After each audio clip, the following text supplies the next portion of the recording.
Pourquoi est-il important de parler français dans le monde ? Merci d'avoir posé la question. Entre le 19 et le 20 novembre 2022 se tenait le 18e sommet international de la francophonie. Il réunissait les 31 chefs d'État dont le français est la langue officielle. La francophonie est une institution mais aussi un terme qui regroupe tout ce qui concerne l'usage du français.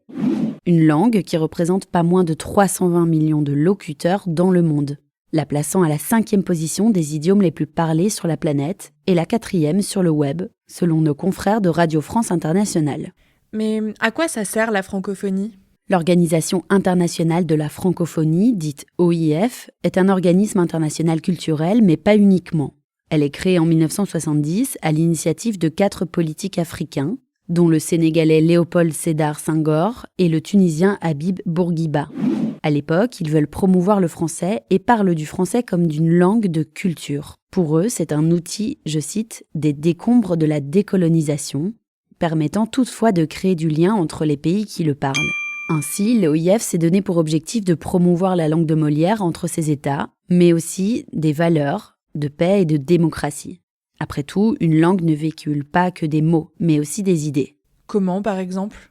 L'OIF établit par exemple des jumelages entre des villes francophones autour de projets communs, comme récemment des programmes de lutte contre la désinformation. Mais elle encourage aussi des projets en faveur de l'égalité homme-femme. Elle remet aussi depuis 15 ans le prix Ibn Khaldoun Senghor, qui promeut la diversité culturelle dans les espaces de la francophonie. Cette année, il a été remis à un professeur de langue auteur d'une traduction littéraire d'arabe au français. Ce 18e sommet de l'OIF avait aussi pour but de promouvoir le numérique et l'économie au sein de la francophonie. Mais la langue est aussi un outil politique. Oui, le français et l'OIF sont également politiques. Mais en Afrique, par exemple, qui recense pourtant près d'un francophone sur 2 dans le monde, la francophonie en tant qu'institution est souvent perçue comme un simple outil d'influence française, un avatar de la colonisation.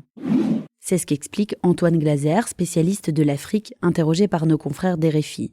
L'OIF est considéré comme un cheval de Troie permettant à Paris d'utiliser la langue comme véhicule de son pouvoir militaire, culturel et économique. Et d'ailleurs, la France, avec le Canada, reste l'une des principales bailleuses de fonds de la francophonie, ce qui était souvent pointé du doigt sur le continent africain.